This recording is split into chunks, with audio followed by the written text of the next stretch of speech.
Panunungkulan ay nakatutok sa paglaban sa korupsyon. Bumuo ang Pangulo ng task force para tignan ang korupsyon sa bawat departamento at kasuhan ang mga opisyal na kasangkot at sa kahilingan ng Presidente, unahin ang korupsyon sa DPWH. Ito po ay isang mega task force. Ito po ay patterned after doon sa task force na binuo para sa PhilHealth at inaasahan na mag-iimbita rin po si Secretary Maynard Guevara ng iba pang mga tauhan sa iba't ibang departamento ng gobyerno gaya po ng NBI, ng Office of the Ombudsman, Civil Service Commission at COA para tumulong po dito sa mega task force. Inatasan po si Secretary Maynard Guevara ng Department of Justice sa pamamagitan ng isang memorandum na imbestigahan ang aligasyon ng korupsyon sa buong pamahalaan. Ang task force ay mananatili hanggang June 30, 2022. Kung inyong matatandaan, una nang minungkahi ni Senator Bongo ang Expanded Interagency Task Force laban sa katiwalian. Tungkol sa kapangyarihan at otoridad ng DOJ, babasahin ko po ang ilang bahagi ng memo. In pursuit of this directive, the DOJ shall have the authority to decide which allegations to investigate, taking into consideration the gravity thereof and the impact on the delivery of government services. It may create as many panels as it deems necessary and adequate, and may invite or direct other bodies and agencies of the government to assist or be part of such panel. The DOJ shall prosecute and file the appropriate charges against all those involved in the anomalies investigated, whether against government or private persons, as may be warranted by the evidence gathered subject to applicable laws and rules. So, dahil nga po ang sabi ng Presidente, unahin ng DPWH, tignan po natin, sa 2 taon na natitira ng gobyerno, mukhang may pag-asa pong malinis ang DPWH at iba pang ahensya, kasama na rin po ang Customs at hindi lang ang PhilHealth. Nagbigay ng mensahe ang Pangulo sa mga nagbitiw na opisyal ng Philippine Health Corporation na ang kanilang resignation ay hindi magiging dahilan para takasan ang liabilidad. Wika ng Presidente, resignation will not save your neck. Hiniling din ng Pangulo sa Kongreso na bilisan ang pagpasa ng batas na bubuo sa Department of Overseas Filipino Workers. Ang karanasan natin sa COVID-19 kung saan lubhang naapektuhan ng mga OFWs ang nagpatibay sa paniniwala ni Presidente na kailangan isang departamento na katutok sa ating mga OFWs. Hindi po kasi bababa sa 10 million ang mga OFWs natin sa iba't ibang parte ng daigdig. At nung nagkaroon po tayo ng ahensya, napansin ng Pangulo na dapat meron lamang isang departamento na mangangalaga sa ating mga overseas sa Filipino workers at dapat kung mayroong ng isang ahensya wala na pong turuan. Ngayon po kasi napakadaming mga ahensya na nangangalaga sa mga OFWs pero ang gusto ni Presidente, centralized na mabilis po ang pagbigay ng tulong sa ating mga OFWs. Habang pinag-aaralan din ni Presidente ang pagkakaroon ng iba pang ahensya para naman sa mga Filipino seafarers. Bagamat kasama naman po sila sa mga overseas Filipino workers. Sinabi rin ni Presidente Duterte sa kanyang Talk to the People address na magbabayad ang pamahalaan para bakuna laban sa coronavirus. Gagawin itong government-to-government transaction. Inutos din ng Pangulo sa mga ahensya ng pamahalaan na mamahagi ng tulong na gawing simple ang proseso at iwasan ang delay. Inudyukan niya ang mga lokal na pamahalaan na gawing 2 araw ang pagpoproseso. Ang tinutukoy po kasi ni Presidente rito, yung mga ahensya na nagbibigay ng ayuda, gaya ng ayuda or pagpapautang. Ayaw niya kasi na napakadaming documentary requirement, kasama na po yung mga feasibility study na sa totoo lang po, hindi naman kaya gawin ng ating mga kababayan na nawalan ng trabaho dahil sa pandemya. Inanunsyo rin ng Pangulo sa Talk to the People address ang rekomendasyon na manatili ang Metro Manila sa ilalim ng General Community Quarantine mula 1 hanggang 30 ng Nobyembre. Nasa rekomendasyon din na GCQ rin ang Batangas, Iloilo City, Bacolod City, Tacloban City, Iligan City at Lanao del Sur. Pero importante po ito, ito po ay subject to appeals po dahil meron pa pong hanggang 29 ng buwan na ito para mag-apila ang mga local government of units na narekomenda na mapasailalim sa GCQ. Ulitin ko po, ang GCQ areas, Metro Manila, Batangas, Iloilo City, Bacolod City, Tacloban City, Iligan City, at Lanao del Sur.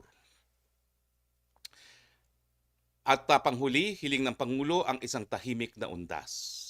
Kaugnay ng polisiya ng mabuting pamamahala or good governance, pinirmahan po ni Presidente ang Administrative Order number 34 noong Biyernes, October 23 na inatasan ang mahigpit na pagsunod ng lahat ng ahensya at instrumentality sa buong ehekutibo sa procurement process na may transparency at accountability.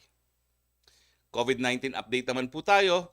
Ito po ang general update ayon po sa Johns Hopkins. Higit 43 milyong tao na po or 43,421,678 ang tinimaan ng COVID-19 sa buong mundo.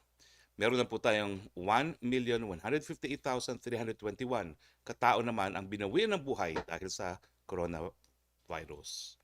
Nangunguna pa rin po ang Estados Unidos, 8.6 million, 225,000 deaths. Pangalawa po ang India, 7.9 million, 119,000 deaths. Brazil, 5.3 million, 157,000 deaths. Russia, 1.5 million, 26,000 deaths. At France, 1.2 million, 35,052 deaths. Dito naman po sa atin, meron na tayong 36,333 active cases ang ayon po sa October 25 case bulletin ng DOH. Ito po ay mula sa kabuong bilang ng kaso na 371,630. Ibig sabihin po, 9.8 ang porsyento ng aktibong kaso. Sa mga aktibong kaso, 82.6% ay mild, 10.9% ay asymptomatic, 4.1 ay critical, 2.3 ay severe. 328,258 ang nai-report na gumaling. Ito po ay 88.3% mula sa kabuuang bilang ng kaso ng COVID-19 sa bansa. Samantalang nasa 7,039 naman po ang binubuhay ng buhay dahil sa coronavirus. Nakikiramay po kami sa inyo. Naka-flash naman po sa ating screen ang critical care capacity ng ating mga hospital. 58% pa po ang available ng ating mga ICU beds. 57% naman po ang isolation beds available, samantalang 65% ang available sa ating ward beds. At meron po tayong 80% available na ventilators. Pero hindi naman po ibig sabihin na kayo magiging pabaya, no? Parating na po ang bakuna. Ang nais po ng Presidente, abutan natin lahat ang bakuna. Kaya wag po tayong tumigil ng ating mask, hugas at iwas. Pag-ingatan natin ang buhay para tayo po ay makapaghanap buhay. Dito po nagtatapos ang ating briefing. Meron po tayong dalawang panauhin. Unang-una po si Food and Drug Administration Director General Dr. Eric Domingo at galing po sa Sahar Pharma Adil Dedi Biria. I hope I pronounce his name right. Now, ang final quarantine classification po natin ay ilalabas po natin sa Oktubre 29. Okay. So, Dr. Eric Domingo, kahapon po, bisita namin si Dr. Professor Emeritus, teacher niyo rin po, si Dr. Lulu Bravo. At ang sabi po niya, kung meron na pong bakuna sa COVID-19 na na-approve ng FDA sa kanilang bansa, pwede naman pong pag-aralan ng FDA kung pwede na rin gamitin sa Pilipinas na ito na hindi dumadaan sa clinical trial. Ano ba ho ang proseso kung bukas po ang China FDA ay mag-aproba ng bakuna laban sa COVID-19? Gaanong katagal po pag-aaralan ng FDA itong bakunang ito para ma-authorize din ang paggamit sa Pilipinas? Dr. Domingo, the floor is yours. Ay, maraming salamat, Sir Kari. Magandang tanghali po. So yun po, nabibigyan natin kayo ng konting ideya kung ano yung pagdadaan ng proseso sa FDA. Ang isa pong bakuna na dinedevelop, dalawa po ang pwedeng proseso na pagdaanan sa FDA. Unang-una, maaari po silang gumawa ng clinical trial dito at magpa-approve po dito sa atin. Pangalawa naman po, pag ang produkto ay ready na for registration, then maaari din po nilang i-register yon dito sa Pilipinas. So ito po yung first slide natin, nakita na po ng karamihan sa atin ito. Ang clinical trial po ng isang bakuna ay napakarami pong steps niyan. And it usually takes 7 to 8 years. Pero ngayon po na nagmamadali ang buong mundo at nagtutulong-tulong lahat po ng siyentipiko, mukhang napapabilis po natin ito ng 1 taon. Ano? Sa ngayon po, meron mga halos 200 na candidate vaccines. But 8 of them, nandun na po sa bandang kanan, yung kulay green na clinical trial phase 3. Ang ibig pong sabihin nun, dumaan na siya sa clinical trial phase 1, kung saan sinubukan siya sa malulusog na mga pasyente, mga bata, walang sakit at hindi exposed sa coronavirus, at tinitingnan yung kanyang safety profile, kung meron po siyang side effects, at saka kung nag-i-induce po siya ng immune response. So pag pumasa po siya doon, usually po yun mga 100 patients, 20 to 100 patients. Pag pumasa siya doon, mag-clinical trial phase 2 naman po. Yung clinical trial phase 2 naman po, ibig po sabihin, mas maraming pasyente, mga a few hundred to a few thousand na people na maaari pong exposed din sila sa coronavirus. So tinitingnan po yung safety niya rin, ang kanyang side effects, at saka po yung kanyang immune response na nakukuha ng pasyente. At kung maganda po ang resulta nun, doon na po ang papasok yung clinical trial phase 3 na tinatawag nila. At kung mababalitaan po nyo, ang ginagawang mga phase 3 trials ngayon, anywhere from 20,000 to 30,000 patients. So maramihan po talaga ito. At mga pasyente po ito na nasa komunidad para makita kung effective ba ang bakuna na mag-prevent ng COVID sa kanila, kung mild lang ba ang side effects nito, at saka pati po yung mga unusual, at saka yung mga rare na mga adverse events, makikita lamang yan kung malakihan ang mga clinical trial phase 3. So next slide po. Sa next slide po, papakita natin. So ano po ba yung clinical trial? So ito nga po ay study na ginagamit sa tao. At dahil tao siya, napaka-stricto po natin yan dahil ito ay mga tao na walang sakit.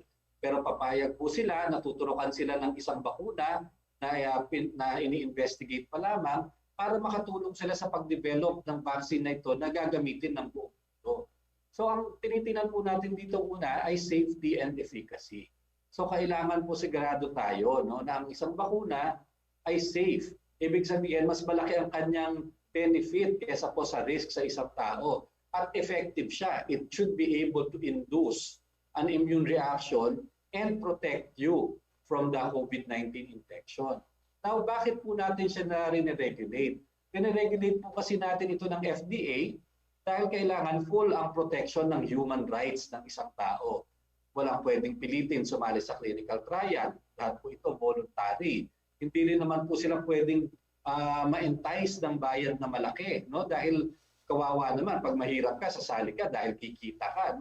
So kailangan po ito ay talagang hindi po siya pagkakakitaan.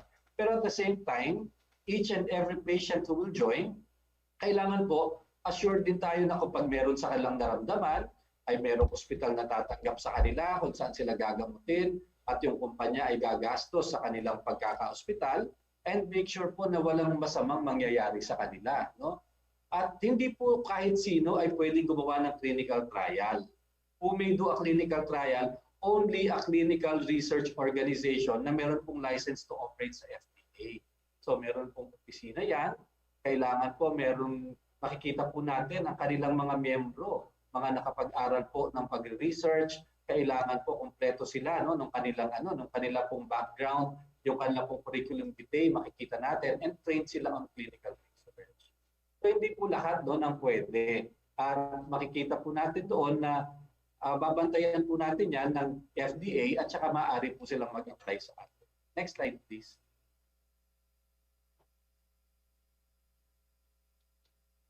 So ngayon po, paano po ba nag-a-apply ng clinical trial dito sa atin?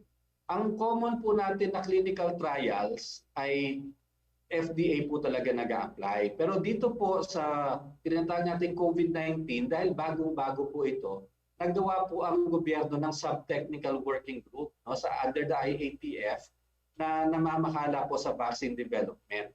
At ang Department of Science and Technology ay meron pong vaccine expert panel. Mga 12 po ito na eksperto sa bakuna na tumitingin para pag meron pong gusto mag-trial dito, sisilipin muna nila yung phase 1, phase 2 trial ba niya, maganda ang resulta.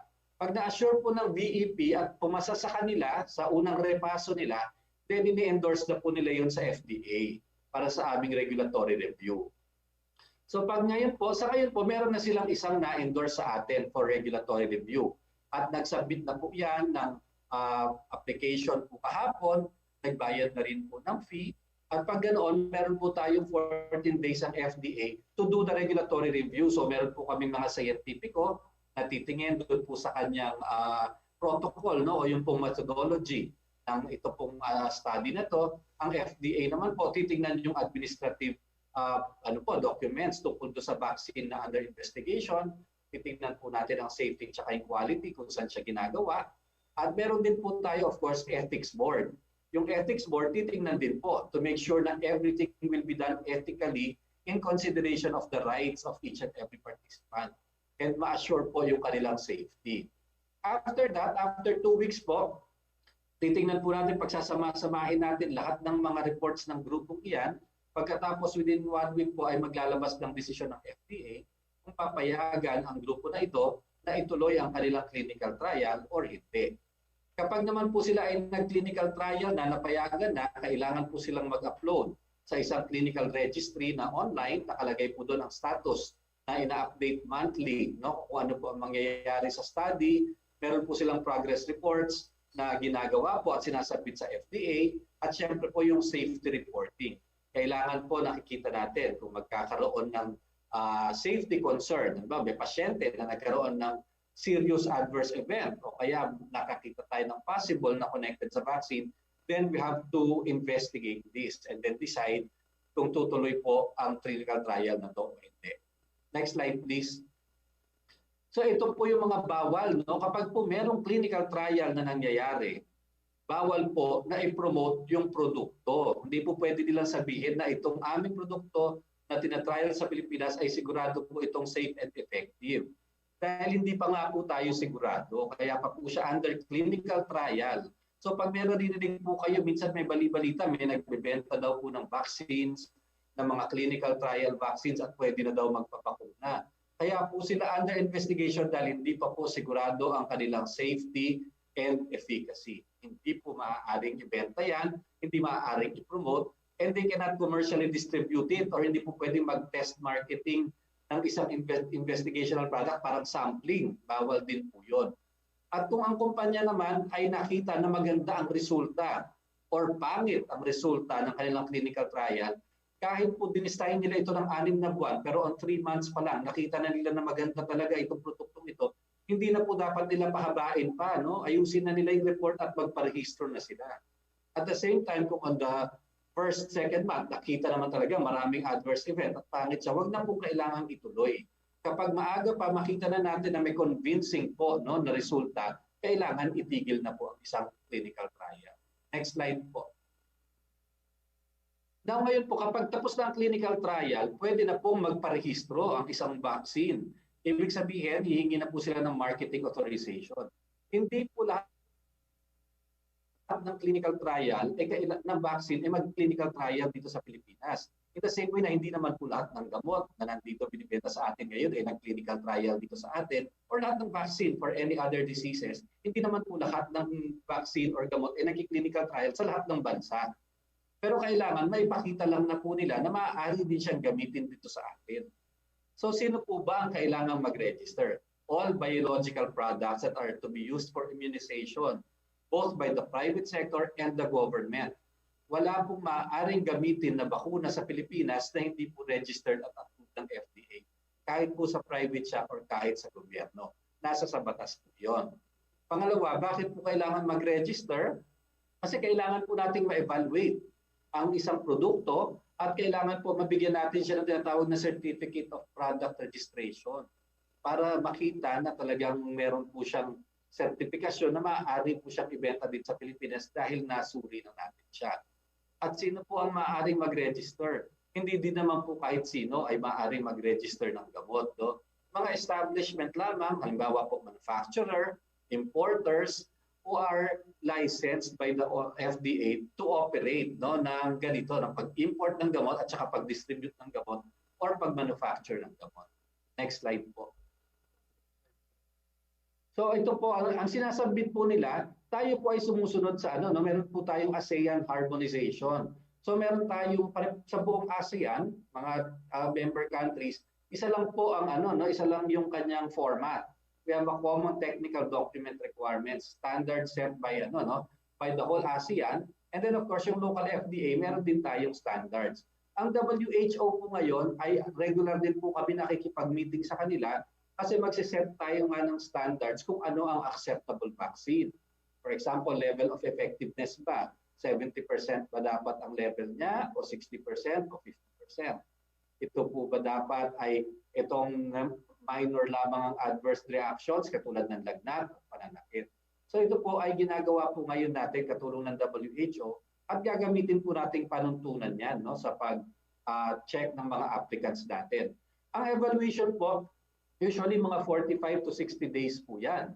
Dahil titingnan po natin, kailangan maipakita nila na kung lalo na po kung hindi na clinical trial dito sa Pilipinas, na ito ay magagamit din sa mga kalahi natin. Halimbawa po, naggawa sila ng clinical trial sa isang bansa na may maraming Pilipino.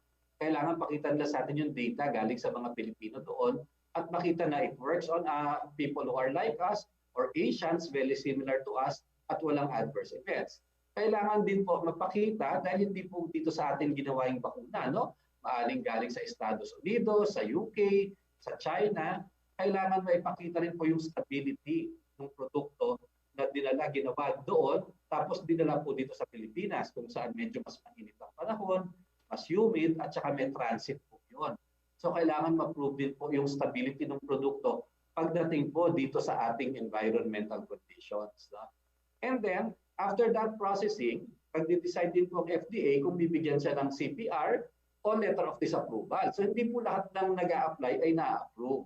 Ganon din po ang clinical trial. Pwede po kayo ma-approve, pwedeng ma-disapprove. Ngayon ko po, kapag binigyan na natin siya ng Certificate of Product Registration, ibig sabihin, magagamit na po ang bakuna, maibibenta na rito, or pwede na po gamitin sa public. Ang importante po ngayon, yung ating adverse events following immunization na monitoring. Dahil ito po ay bagong-bagong bakuna, we will have to monitor together with the Department of Health, both the private sector and the public sector. Lahat po ng mababakunahan nito, kapag nagkaroon po ng adverse events, kailangan pong ma-report yan sa FDA, kailangan susuriin po natin, meron tayong national community dyan, at titingnan if the adverse event is due to the vaccine or not. Para po mabantayan natin at malaman natin kung kailangan tayong mag-pause o kung kailangan nating bawiin, for example, ang CPR ng produktong ito at kailangan itigil talaga yung pagpapakuna. So there's going to be a lot more work no after po ng registration and actual implementation. Meron po tayo kailangan very, very strict monitoring for adverse events. Next slide po. So in a nutshell, yun po ang kailangan pagdaanan no, ng isang produkto. So tama, Sec. Harry, no, hindi naman po lahat kailangang maggawa ng clinical trial dito sa Pilipinas. But they will have to prove that the vaccine will work in Filipinos and that it's going to be safe and stable given the conditions in the country. Sir, maraming salamat.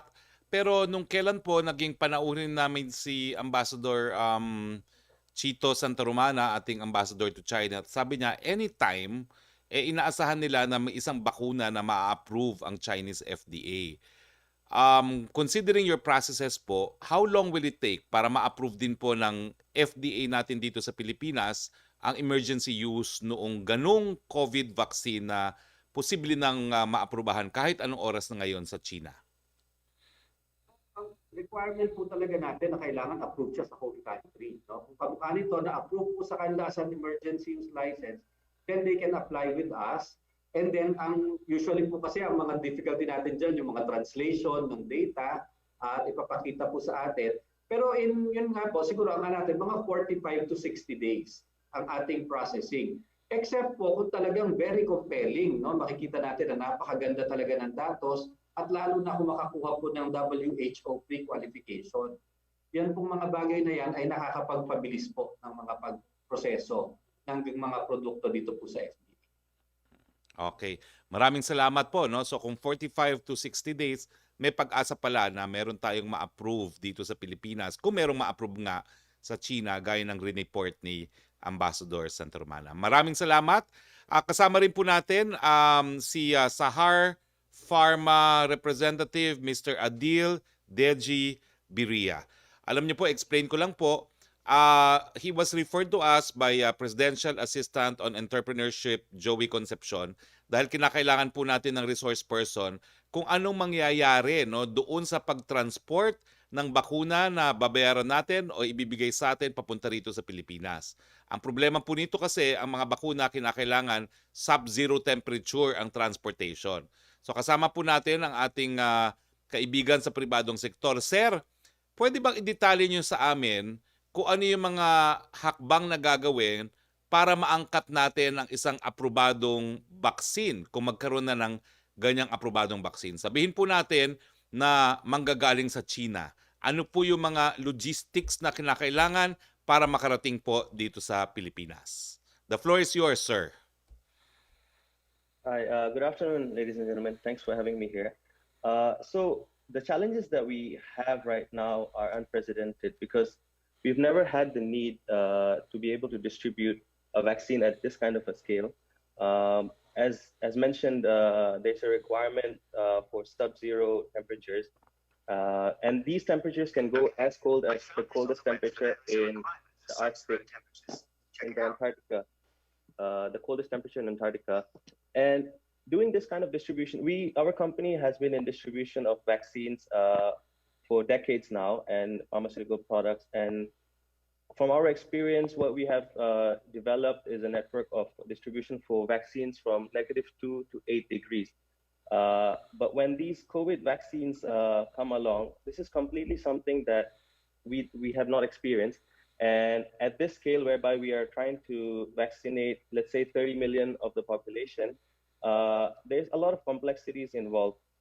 If you look at the air transport industry, we have to take a look there in terms of maximizing how many vaccines can be transported without sacrificing on the stability of the product.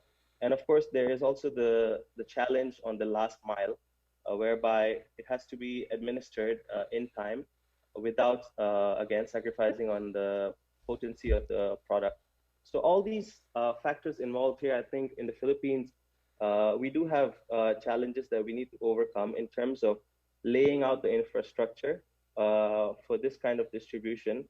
And I believe the FDA is doing a great job in terms of the regulatory framework. They have a robust framework there.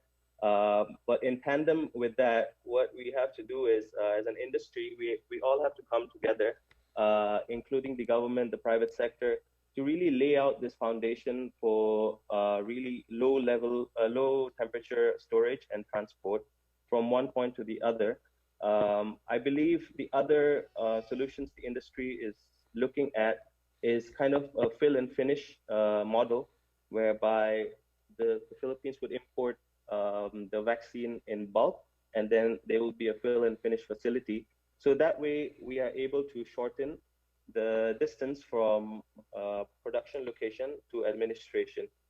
But of course, we also have to consider that we do have to build freezer farms. This is something that is being done in developed countries, and that is something that is important to us if we want to be able to roll out this vaccine successfully.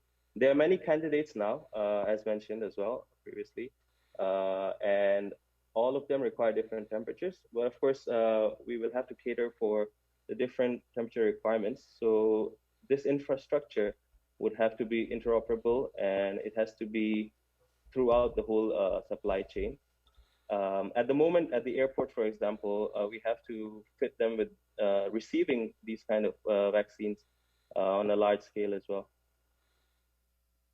So thank you very much, sir. You're telling us that we need to build sub-zero infrastructure from the time it arrives at the airport, and we need a facility at the airport, sub-zero storage facility, as well as sub-zero transportation to deliver them for eventual vaccination. Is that correct?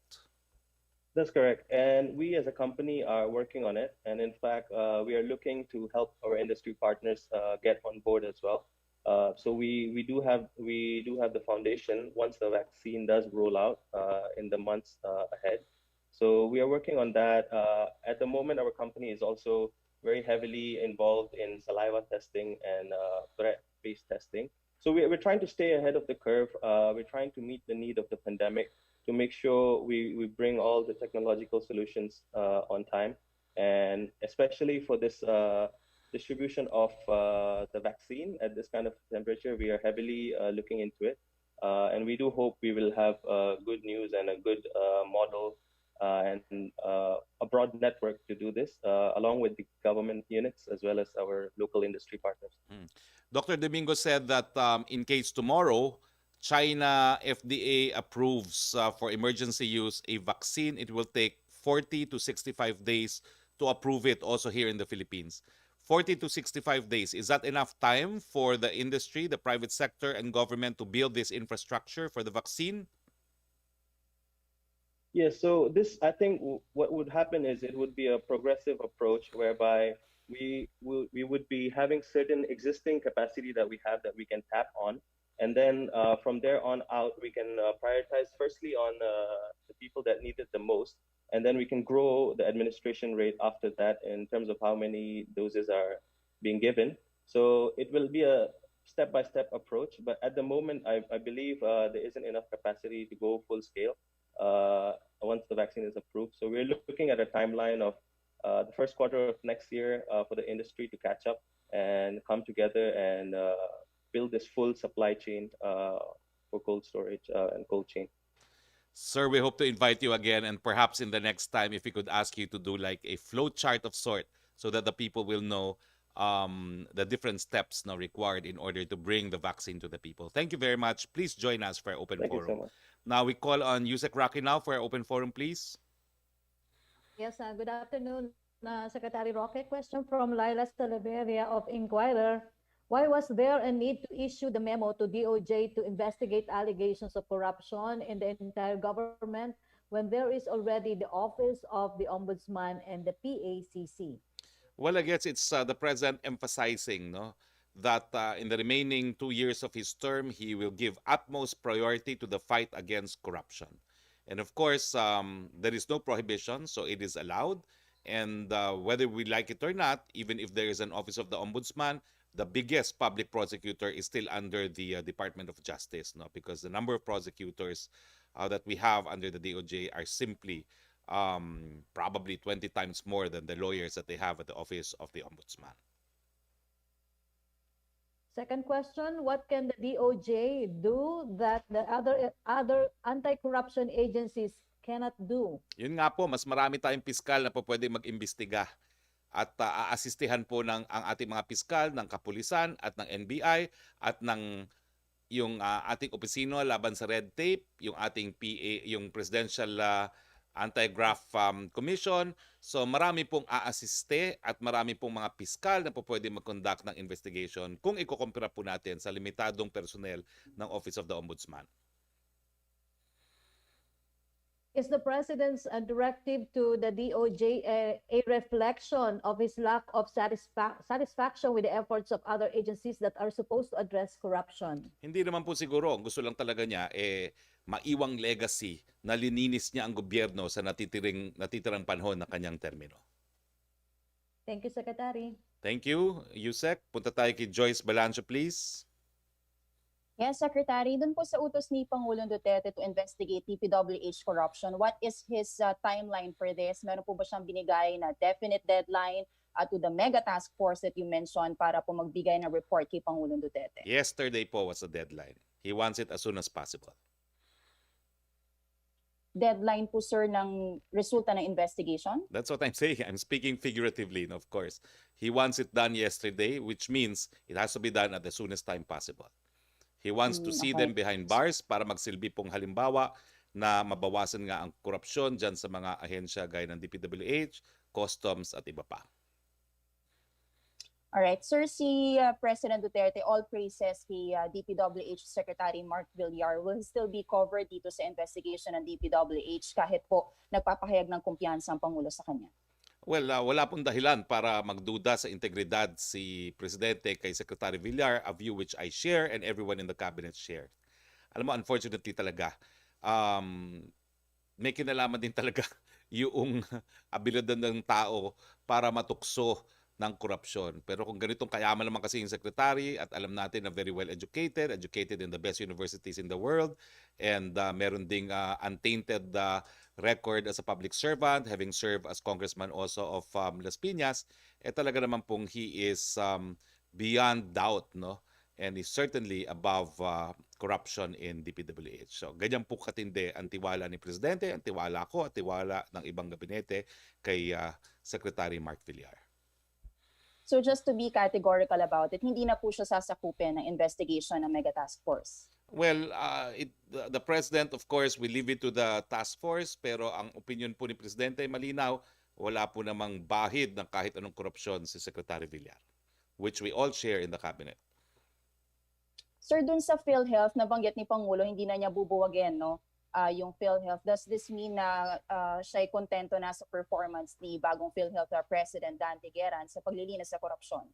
Let's just say, inaantay pa po niya yung mga kasong isasampa pa sa iba pang mga personnel at officials ng PhilHealth, no? Pero kumpiyansa po siya na dahil maraming ang nag-resign na at maraming na suspend na, meron ng malaking pagbabago dyan sa PhilHealth. Malaki na po nagawa natin sa paglinis ng PhilHealth. Pagpapatuloy na lang po yan. Last na lang po for me, Secretary. Maliban po dun sa recommendations na Metro Manila mayors, what were the other considerations ng IATF at ni Pangulong Duterte to still place Metro Manila under GCQ until end of November? Well, malinaw po yan, no? Meron tayong daily attack rate, meron tayong 2-week average attack rate, meron tayong hospital critical hospital utilization rate. Lahat po yan ay kinonsidera, pati ang mga social at economic factors. Sa Huwebes po or sa Lunes, depending on availability po of USEC ng DOH who is in charge of classification, USEC David, humingi po ako ng permiso at ginarant naman ako ng permiso ng IATF na ipipresenta po sa taong bayan itong mga datos na pinagbasihan po ng Interagency Task Force nang maintindihan naman po ng mga tao. Unang-una, nakabase po tayo sa siyensya at ito po ay a whole of nation approach. Hindi lang po 10 dalubhasa.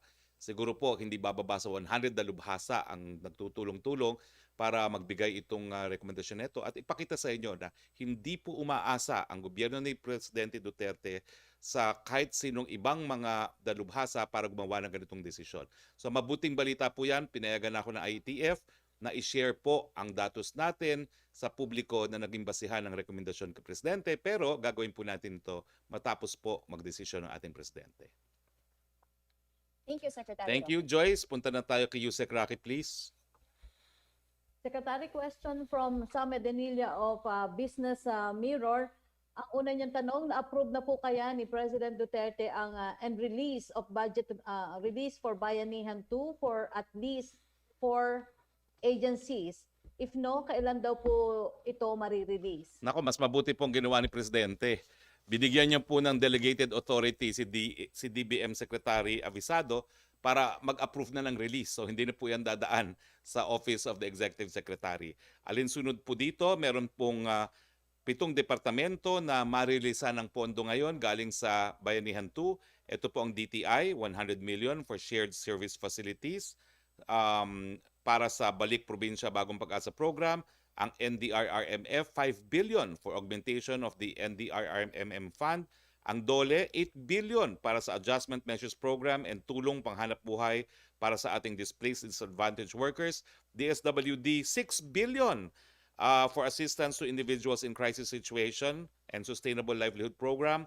Department of Agriculture, 11.632 billion for initial submission for plant program. DOH, 20.575 billion for health-related responses such as HRH, augmentation of DOH hospitals, specialist allowance, actual hazard duty pay, free life insurance, accommodation, transportation, and meals for health workers, and other compensation for public and private health workers.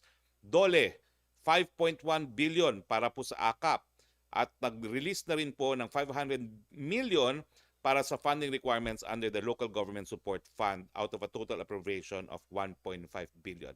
Lahat po yan na i-release ng DBM today dahil hindi na po dadaan sa Office of the President, delegated na po si Secretary Wendell Abisato to approve the release of these amounts.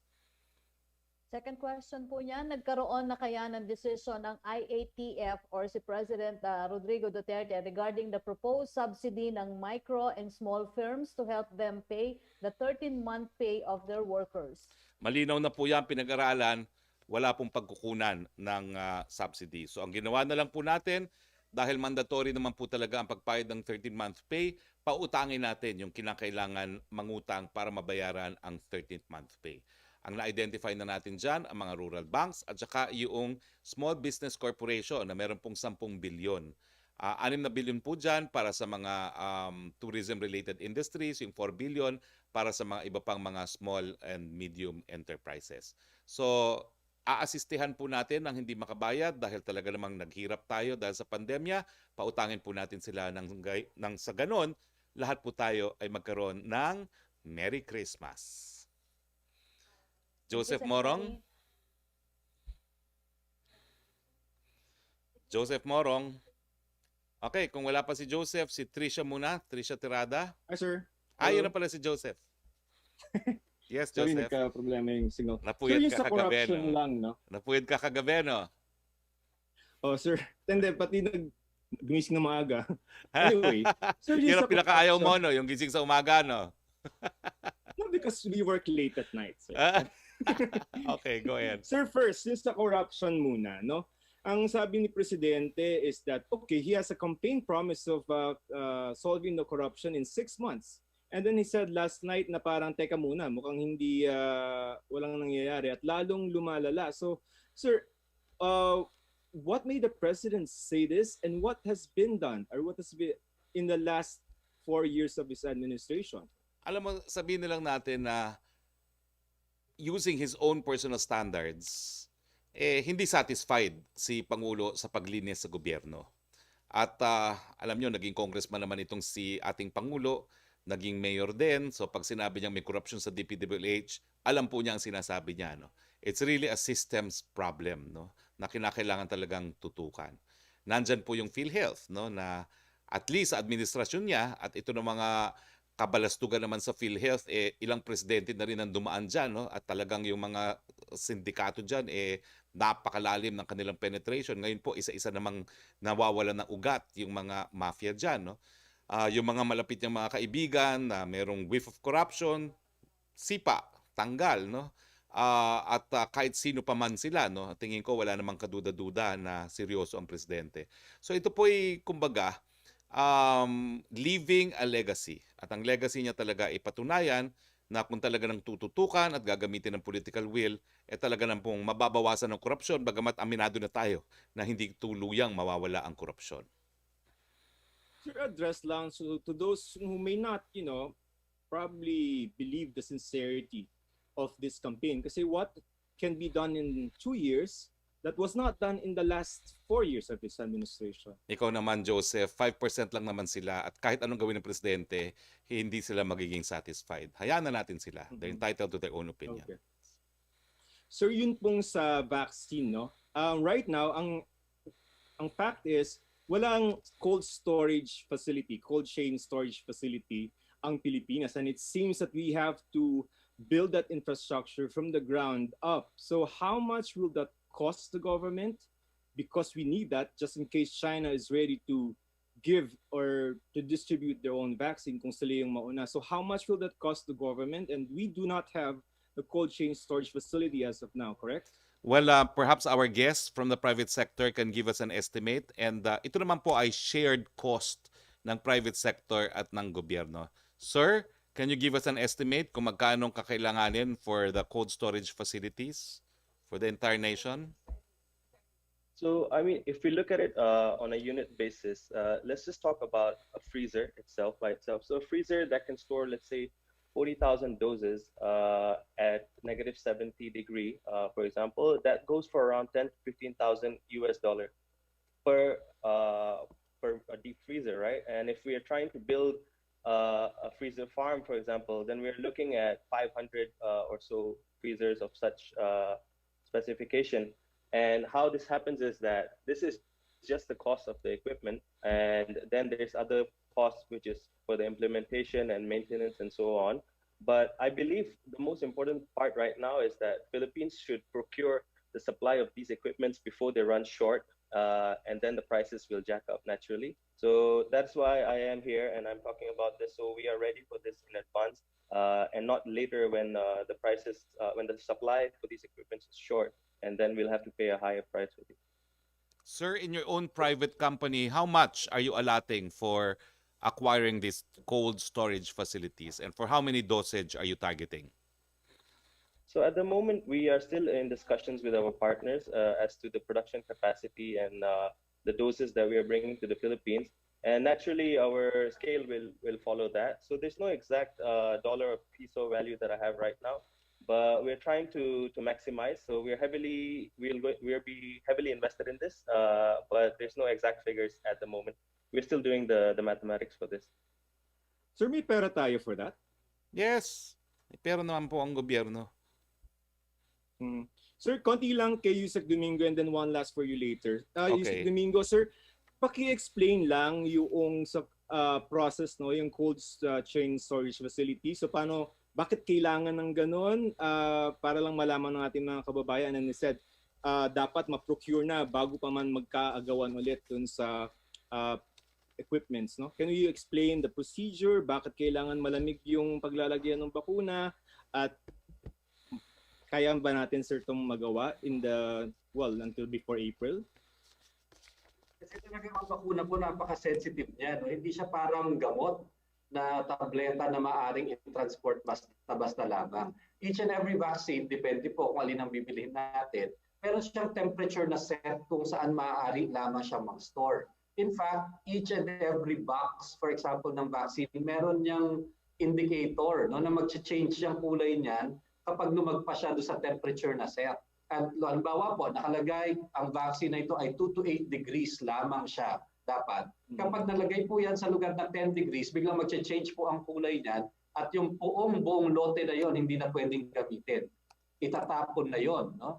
So, yung iba naman, minus 70 degrees. So, each and every, every box that you get will have an indicator to make sure that it has stayed within minus 70 degrees from the time it left the factory until it's brought to the pier, lagay sa container, na ilipat sa van ng DOH, na ilagay sa freezer ng DOH, at bago siya maibakuna. So every time na nagkaroon tayo ng break sa cold chain, you might lose the efficacy of a vaccine.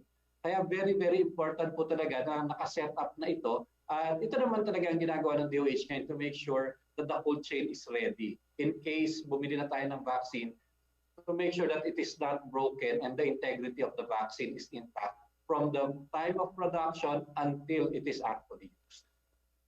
Okay, thank you very much, Joseph. Pero Yusek, meron akong follow-up question doon, no? Sa ngayon po, magkano capacity natin sa RITM, which I understand has a sub-zero capacity, and ilan pong delivery trucks ang meron tayo, just in case makakakuha tayo ng kaunting bakuna man lang? Yun pong sa RITM, meron po ang DOH dyan na vaccine facility. But it's enough for yung mga routine vaccinations natin. And we usually only vaccinate about 10 to 20 million people, children, kasi pang bata po. So yan po yung mga kayang hold niyan. At alam ko po na bumibili nga po sila ng mga truck na may cold storage capability.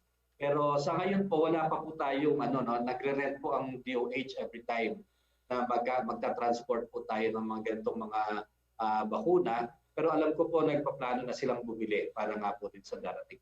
Sir, just one last point, please. Sige na, go. Secretary.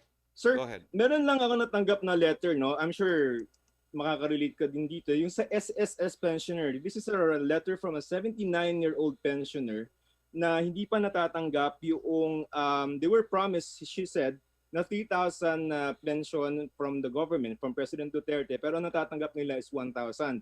Sabi niya, Nawala ka, Joseph. Nawala si Joseph. Joseph, yung letter na pinadala mo sa akin, I will forward it to the SSS president and will get back to you. Okay? Yusek Roque, please. Okay, Secretary, question from Virgil Lopez ng GMA News Online. According to the Octa Research Group, without the testing facilities provided by the Philippine Red Cross, the government's isolation and quarantine and contact tracing programs are crippled because the LGUs do not know whether or not a person is infected with COVID-19 within the 24 to 48-hour time period required. What's the palace reaction to this? Will the government be able to resolve the impasse between PhilHealth and Philippine Red Cross soon? We simply disagree po, no? Kasi hindi lang naman PNRC ang nagte-test. We have 115 licensed RT-PCR laboratories and 36 gene expert laboratories, no? So hindi po tayo nakasalalay sa iisang testing facility ng PNRC. We disagree po with Octa Research. Second question niya, the Octa Research Group also said the easing of restrictions in public transportation will trigger an increase in new COVID-19 cases in the National Capital Region in the next 2 weeks. Did the government expect this scenario? Again, we disagree po, no?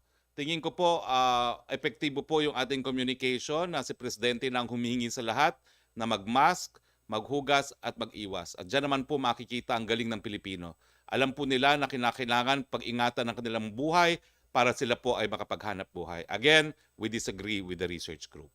Tingin ko po, gagawin ng Pilipino ang lahat na dapat na gawin dahil importante sa kanila na makapaghanap buhay na muli.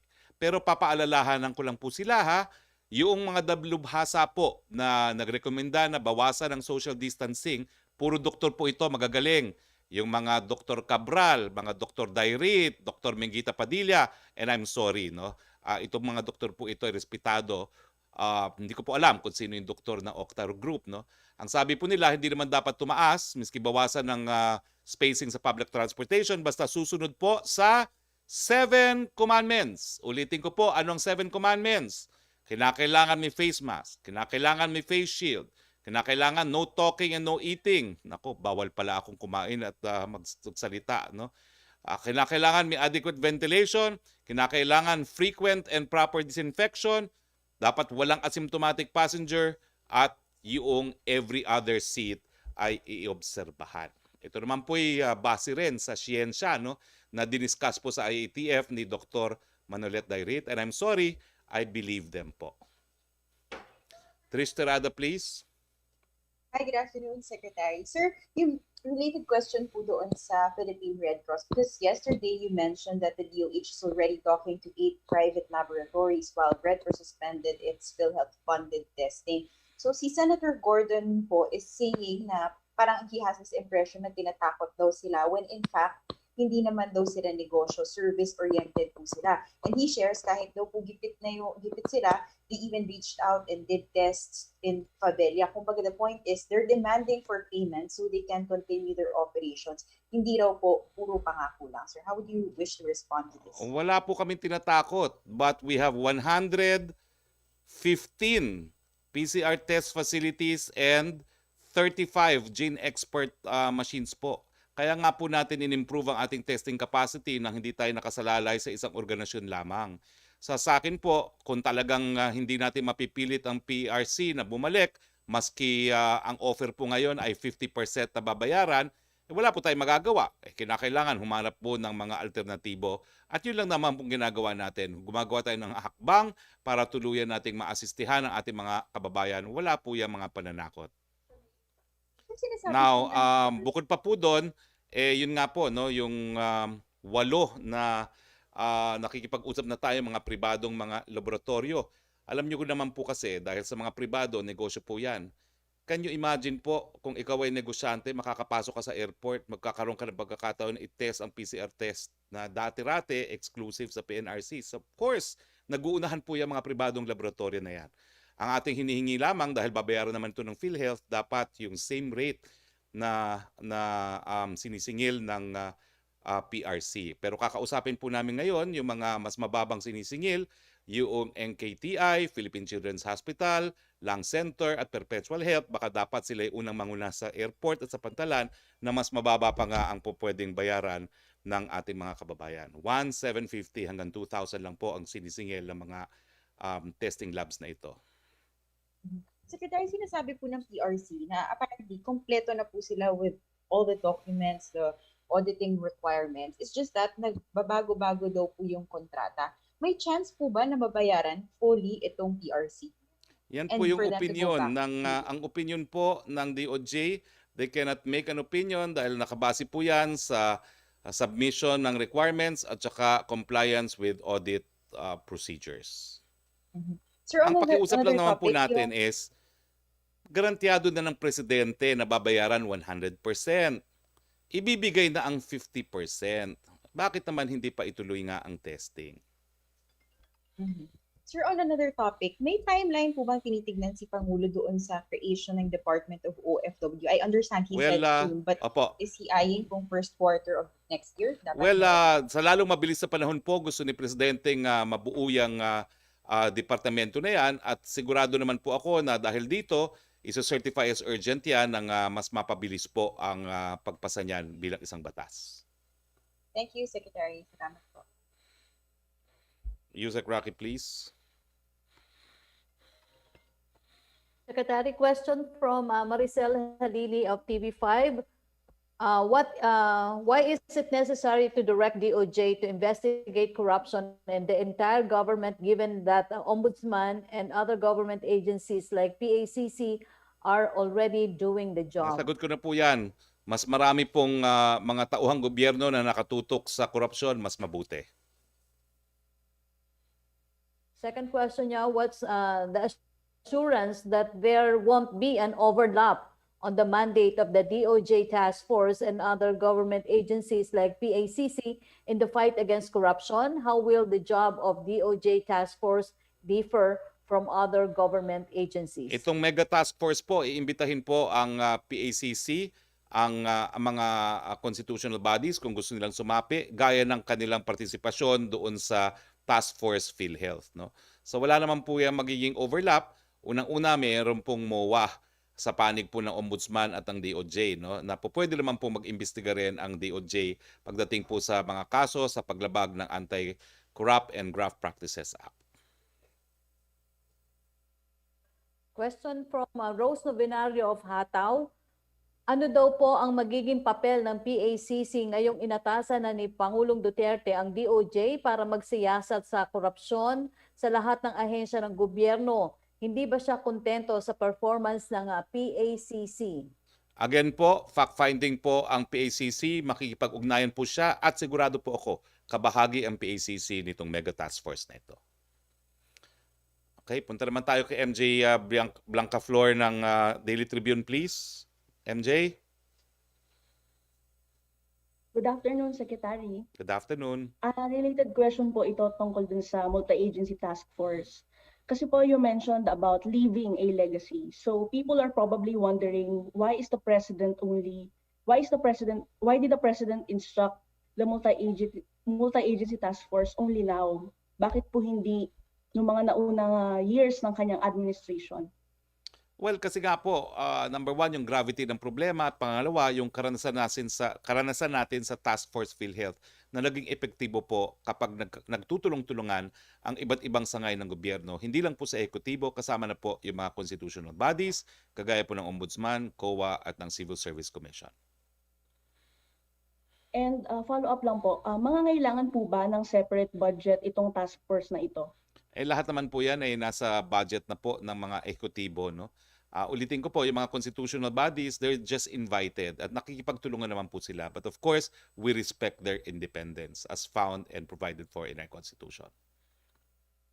Okay po. And last question na lang po.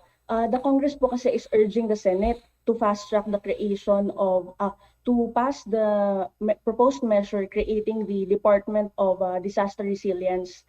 Secretary, I just want to ask, does the Palace remain confident na ito pong pet bill ng Pangulo ay mapapasa before his term ends? I'm definitely po. We are very confident dahil lahat naman po ng liderato ng parehong kamara ng ating Kongreso ay malapit na aliado ng ating presidente. Thank you. Yusek Roque again. Thank you, MJ. Thank you po. Question from Lay Alvis of GMA7. Ano na po ang update sa mukahing lagyan ng price cap ang RT-PCR tests? Ang sabi po ng Department of Health ay isinumite na nila sa Office of the President ang proposal. May mga ulat na umaabot na sa 20,000 pesos ang mga rush PCR test na inaalok sa mga dumarating na OFW. Ang masasabi ko lang po dyan ay yan po ay nakabinbin ngayon sa ating Office of the Executive Secretary, pero aanunsyo ko po, meron po mga murang RT-PCR thanks to Project ARC. Dyan po kami nagpapa-RT-PCR. Philippine Children's Medical Center, National Kidney Transplant Institute, Philippine Lung Center, Perpetual Health Hospital, 1,750 hanggang 2,000. Meron pa pong mga ibang branches sa iba't ibang parte ng Pilipinas. Sa susunod po, ifa-flash natin uli yan nang malaman ng taong bayan na hindi kinakailangan magbayad ng 23,000 dahil meron naman pong 1,750 hanggang 2,000 na PCR test. Opo, Secretary, question mula po kay para po kay FDA, kay Sir Domingo, Yusek Domingo, mula po kay Katrina Son ng GMA7. May nagsasagawa daw po ng COVID vaccine sa Makati at napuntahan na rin daw po nila ito. Ano po ang update tungkol dito? Yusek Roque, no, so may nabalita na may nagbebenta daw ng vaccines, may mga Chinese ads pa. Pumunta yung ating mga ahente doon last week. At nangako naman yung administrator nung facility na hindi daw po totoo at in fact naglabas din sila ng disclaimer. But of course, we're continuously monitoring at mukhang mapapadalas po ang ating inspection, no, doon sa facility na yon to make sure na hindi po nagbebenta or gumagamit at nag-administer ng unregistered na bakuna dito sa Pilipinas. Thank you, Yusek. Thank you. Yes, Melo Acuña, please. Good afternoon, Mr. Secretary. I just have 2 points for you. The President is bent on the creation of the Department of Overseas Filipinos. Do you think we have the luxury of time to marry all the mandates of the different government agencies from DFA, DOLE, OWA, POEA, and Immigration so that everything will be on streamline, Mr. Secretary? We're very confident po. Alam mo, we pioneered in the sending of manpower as a strategy for economic development sa panahon pa ni Blas Ople, no? Noong panahon pa ng martial law. So napakatindi na po ng ating kakayahan at eksperyensya pagdating dito. Kinakailangan lang po i-streamline. At sa kauna-unahang pagkakataon nga, ang sabi ni Presidente, kinakailangan magkaroon sila ng sariling departamento, may sariling kalihim, nang mabilis po ang pagbibigay ng benepisyo sa ating mga bagong bayani, ang ating mga OFWs. Mr. Secretary, may bago na nga po bang chairperson ang Climate Change Commission? Ay, hindi ko pa po alam. Ako naman po nag-aanunsyo niyan, no? Pero wala pa ako natatanggap pong papel. Opo, para kay Yusek Domingo sana. Okay, Yusek Magandang Domingo. hapon, Yusek. Good afternoon, Yusek. Nice seeing you. First, yung mga cold storage na isa sa ayos, hindi po kaya magkaproblema sapagkat hindi pa lahat ng bahagi ng bansa ay mayroong stable na kuryente. Number one. Number two, yun po kayang leksyon na natutuhan natin sa Dengvaxia, hindi na mauulit ngayon. Salamat po. So una po yung sa pangalawang tanong nyo, no? In fact, naglagay po sa batas natin dito sa Bayanihan 2, na bago tayo magbakuna, kailangan po merong preparation. May community preparation, kailangan po magpa-pilot muna sa isang lugar para makita ang mga problema and to make sure the community is informed. Pangatlo po, dapat very strict ang monitoring natin ng adverse events. Para po pag may makita tayo, ma-post natin agad, maimbestigahan agad, at kailangan itigil agad or ituloy agad kung wala namang po problema.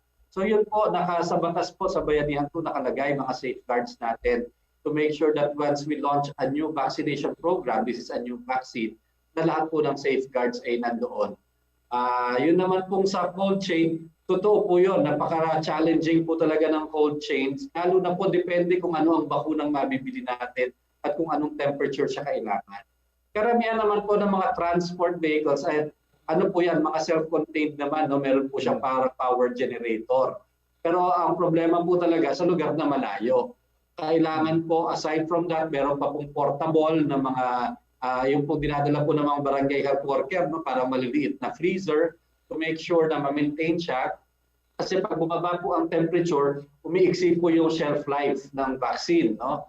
Maaari pong maging invest na 3 months, magiging 1 week na lamang at magamit siya sa agad. But it will really have to do with planning and yun pong logistics, yung pong cold chain natin, management. At magagawa naman po yan, kailangan pagplanuhan lang po talaga ng mabuti. Maraming salamat po, Yusek. Thank you, Secretary Hali. Thank Good you, afternoon. Melo. Back to you, Rocky, please. Yes, Secretary, question from Vance Fernandez ng Police Files about the recent purchasing of the Department of Education ng 254 units of Mitsubishi Strada. The question now arises, was the expensive amount of vehicles and was it possible for a rediversion of funds for more immediate concerns such as our blended learning programs? And I know sinabi mo po na budget for that ay inaprubahan na before, and why unexpensive vehicles may mas cheaper naman, and one thing more na napapabayaan umano ng DepEd yung mga guro sa mga liblib na lalawigan na kailangan ng mga gamit para sa pagtuturo sa online learning. Well, Vance, unang-una, no, 2019 budget yan. Yung kanilang need was assessed as early as 2016. At ngayon po, kailangan po talaga ng DepEd yan dahil nga po kinakailangan i-deliver ang mga modules sa mga malalayong lugar all over the Philippines. So, bakit po yan ang brand? Yan po yung nanalo sa bidding. Talaga naman pong lahat ng government procurement, dumadaan po yan sa public bidding. At yan po yung pinakamababang responsive bid na nakuha ng DepEd. Alam nyo, Vance, ultimately, it's a matter of trusting the head of office. I trust, the President trusts, and the entire Filipino nation trusts Professor Emeritus Leonor Briones. Number one, kasangga po natin siya, laban po sa korupsyon. Patuloy po natin pagtitiwala kay Professor Briones. Last question dito para sa akin, Mr. Secretary. Spokes from Tina Mendez ng Philippine Star. Please clarify if President Duterte's order to DOJ would include investigation of alleged corruption in Congress, LGU politicians. Well, alam niyo po, ang mandato po ng DOJ ayon sa batas na bumuo ng National Prosecutor's Office is to investigate everyone. Pero meron din po tayong mga immunities na ini-enjoy ang ating mga elected members of Congress and the Senate, pero it is not for violating anti-graft laws. So kasama po ang lahat po ng mga public officers despite the separation of powers dahil wala naman pong separate na ahensya na nag-iimbestiga ng korupsyon sa Kongreso mismo. Yan po ay kapangyarihan ng ehekutibo to implement the all laws kahit sino pa man sila. Thank you. Okay, last question from Pia Ranada, please. Good afternoon, Sec. Sir, I'll go first to you, and then my last two questions will be for FTA Chief Eric Domingo. Sir, the President yesterday mentioned yung kanyang commitment against corruption. But sir, a lot of critics naman are pointing out that these sound hollow because the President himself is yet to reveal his SALN, which many transparency watchdogs say is an important document for government transparency. So, sir, how does Malacanang reconcile this, and why isn't this a contradiction? We've actually discussed this before in this press briefing. Just comply with the steps required by the Ombudsman. We also have to respect the guidelines of the Ombudsman. But sir, kasi the Ombudsman rules say that it's actually up to the President to release it. It's his, kumbaga, the ball is in his court. The Ombudsman gives him the right to say yes or no to releasing it. So why has the President not yet given his go signal for Malacanang or the Ombudsman to release his SALN? As far as I know, there's not been any written requests for the President's SALN. Perhaps you should submit one. Yes, sir, we've submitted several times.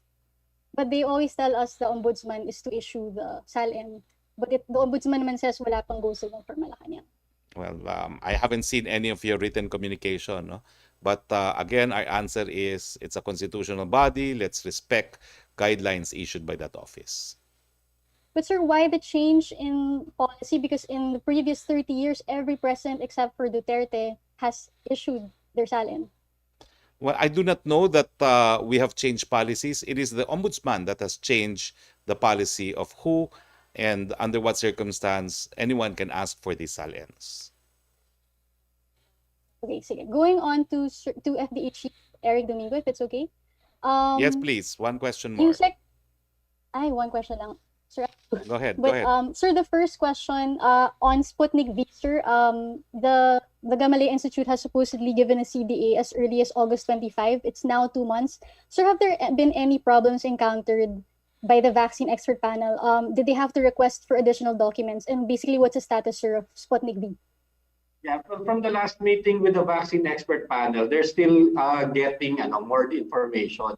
Kasi when Gamaleya approached us, nasa phase 2 trials pa lang sila and preparing for phase 3 trial. I think they're committed to continue with the phase 3 trial here. However, the vaccine expert panel still asking for some more documents and for some more information before they can make a full assessment of the proposal to do a clinical trial here.